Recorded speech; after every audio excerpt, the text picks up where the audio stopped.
Welcome to NS5 news. Gajwel double bedroom లబ్ధిదారులకు కేటాయించలేదని KCR farm house ఎదుట ధర్నా. గత సంవత్సరంలో మహర్షి ఆడిటోరియంలో అధికారుల సమక్షంలో లాటరీ పద్ధతిలో దాదాపు 1100 మందికి అర్హతల జాబితాలో ప్రకటించారు. నాటి నుంచి నేటి వరకు వారిని పట్టించుకునే నాదుడే లేడని గజ్వేల్ ఎర్రవెల్లిలోని కేసీఆర్ ఫామ్ హౌస్లో ప్రజలు వారి గోడును విన్నవించుకోవడానికి వెళితే అడ్డుకున్న సిబ్బంది.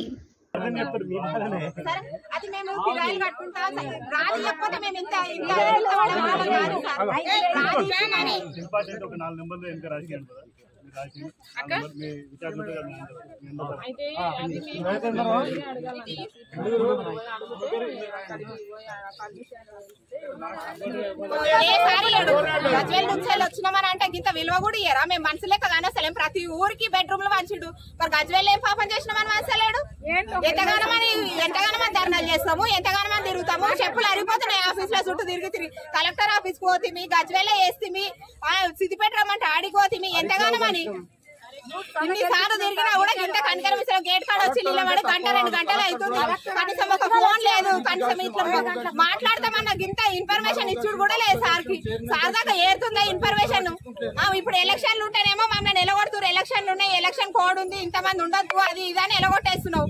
ఇప్పుడు ½ అవర్ లో పర్మిషన్ ఇస్తానని చెప్పి మళ్ళీ ఇప్పుడు సార్లను పంపించి ఇక్కడ నుండి వెళ్ళిపోండి అమ్మా, మీరు ఇంతమంది ఉండొద్దు అని చెప్తున్నారు. ఎట్లా మేమేమన్నా ఆడ నుంచి ఇంత దూరం వచ్చింది మాకు కడుపు తిప్పని చెప్పుకోలేకే కదా. మరి ఎలక్షన్లు అంటే నువ్వు రాదు ఇవ్వకుండా అయిపోతుండే, మాకు రాకుండా అయిపోతుండే కదా.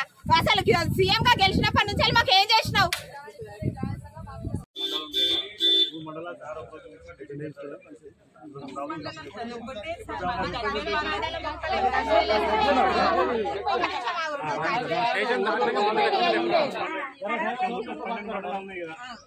రోజు 3 మండలాలను పిలిచి మీటింగ్ చూసుకొని మండలం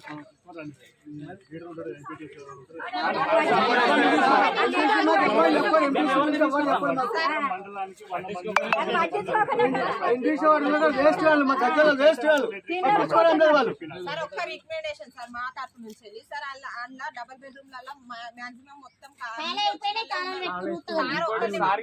ఎంక్వైరీ చేస్తే అది ఖాళీ చేస్తారు సార్. ఖాళీ చేయడానికి పర్మిషన్ అడుగుతున్నాం అంతే.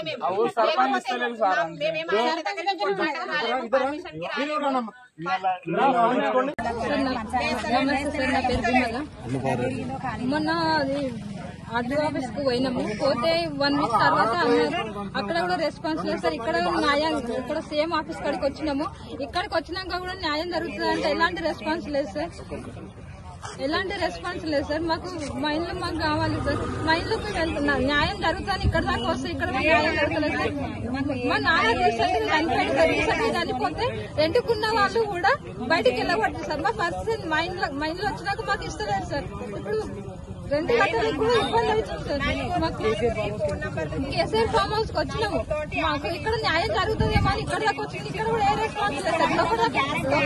ఒక హాఫ్ తర్వాత ఇస్తామంటారు కానీ ఏ సమాధానం చెప్తున్నారు. లోపల దాకా సాగతిలాగా ఇన్ఫర్మేషన్ వెళ్ళిందా లేదా మాకు తెలియదు సార్. అర్ధగంట తర్వాత ఇస్తామని అంటున్నారు కానీ ఇంతవరకు మరి ఎలాంటి రెస్పాన్స్ లేదు సార్. మా ఇల్లు మాకు కావాలి సార్. న్యాయం కోసం ఇక్కడ దాకా వచ్చినాము. నమస్తే సార్. కావాలని నేను కొట్లాడుతున్నాను.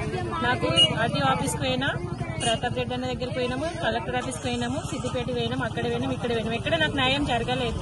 ఇక్కడికన్నా రావాలని వచ్చినాము. ఇక్కడికి వచ్చిన తర్వాత కూడా మమ్మల్ని గేట్ బయటకు ఉంచి అర్ధగంట తర్వాత మీకు టైం ఇస్తామని చెప్పారు. ఆ టైం కూడా మాకు ఇవ్వలేదు. ఏమి కూడా మాకు న్యాయం జరగలేదు. మాకు న్యాయం జరగాలి. మిమ్మల్ని చూసుకోనన్నా మేము ఉండమని వచ్చినాం ఇన్ని రోజులు. మాకు గజ్వేల్ గెలిపించిన మేము 3 సార్లు అయినా కానీ మాకు న్యాయం జరగట్లేదు. మాకు ఎందుకు న్యాయం జరుగుతుంది? మేము ఓట్లు వేస్తలేమా? మేము ప్రజలం కాదా? మేము అన్యాయకులమా? మేము మనుషులం కాదా? మేము వృద్ధాన్ని చేస్తలేమా? మేమేం చేస్తలేమా? మాకు ఎలాంటి సాయం చేయట్లేదు. మాకెందుకు సాయం చేయట్లేదు? ఆడిపోతే ఆడికి పోండి, ఈడిపోతే ఈడిపోండి, ఇక్కడ పోతే ఇక్కడ పోండి అని మాట్లాడుతున్నారు. మాకు అయినా సీఎం ఆఫీస్కి వస్తే మాకు న్యాయం జరగాలని మేము ఇక్కడికి వచ్చినాము. మాకు ఎలాంటి న్యాయం జరగట్లేదు. మాకు న్యాయం జరగాలని రిక్వెస్ట్ చేస్తున్నాం సార్. దయచేసి మాకు ఇవ్వాలి. గజ్వేల్ వాస్తవ్యాన్ని. నా పేరు ఐత వెంకటేశంను. 15 సంవత్సరాల బ్రదర్ గురించి గజ్వేల్కి వచ్చినాను. 4 ఇండ్లు కిరాయి కట్టుకుంటూ మార్చినాను. నేను నా అదృష్టంతో సర్వేలో కూడా నా పేరు వచ్చింది. తర్వాత లాటరీలో కూడా నాకు దానికి డబుల్ బెడ్రూమ్ వచ్చినట్టుగా నాకు డాక్యుమెంట్లో నాకు పేరు వచ్చింది. కలెక్టర్ ఆఫీస్ లో పోయినాం. కలెక్టర్ ఆఫీస్ లో సంయమనం పాటించవలసిన వాళ్ళు కూడా లెటర్ పంపారు. కానీ ఎంత ప్రయత్నం చేసినా ఎవ్వరు కూడా మమ్మల్ని మా బాధ పట్టించుకోవట్లేదు. మన హరీష్ రావు కూడా వచ్చి ఆర్డీఓ ఆఫీస్ లో ఏం చెప్పిందంటే మీరు 15 రోజుల పాట మీరు ఏం చేస్తారో వాళ్ళకి డబుల్ బెడ్రూమ్ అసిస్టెంట్ చేయండి అని చెప్పి ఆర్డీఓ ఆఫీస్ కు ఫోన్ ద్వారా మాట్లాడిండు. కానీ మాకు ఇంత ఏ రెస్పాన్స్ లేదు. కాబట్టి మా ప్రియతమ నాయకుడు కేసీఆర్ ని కలిసానికి వచ్చినాము. అలా అతని ఆరోగ్య రీత్యా కలవడానికి మాకు అవకాశం దొరకలేదు.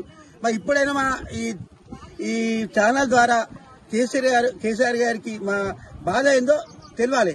ఆ బాధని అర్థం చేసుకుని మాకు మా సమస్య ఏందో తొందరగా ప్రాబ్లం మాకు సాల్వ్ కావాలి.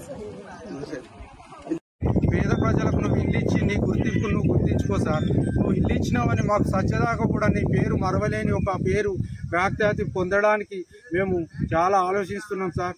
మా ఆవేదనతో ఇంత దూరం వచ్చి నీ కలవాలంటే కూడా మా గుండెల్లో నీళ్లుగా సార్ కన్నీళ్ళు అయిపోయినాయి. నువ్వు మాకు దుఃఖంనే చూపించినావు కానీ ఆశ చూపించలే. మా మనసులో ఉన్న బాధను చెప్పుకుందామని ముందుకు వస్తే కూడా గేటు నుంచి పోలీసులు రెస్పాన్స్ చేసి మేము సార్ పర్మిషన్ ఇవ్వండి మేమేం చేయలేమని వాళ్ళు కూడా సహకరించి వెళ్ళిపోమని చెప్పారు సార్. మరి మీరు దయచేసి మమ్మల్ని ఆలోచించి మాకు సహకరిస్తారని మాకు గజ్వేల్లో మీరు ఎలక్షన్కి వచ్చి ఓట్లు వేయాలి, మీ గుండెల్లో నేనున్నా మీ పేద ప్రజలకు సాయం చేస్తా అంటాం సార్.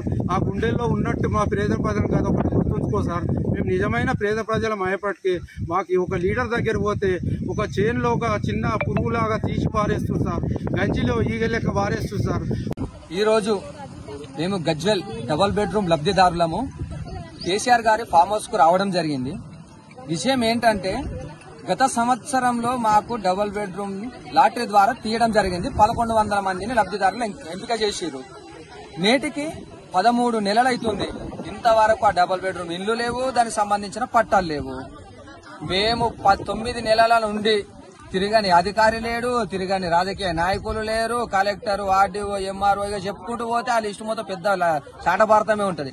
అంతమంది అధికారుల దగ్గరికి తిరిగి చెప్పులు అరిగిపోయినాయి.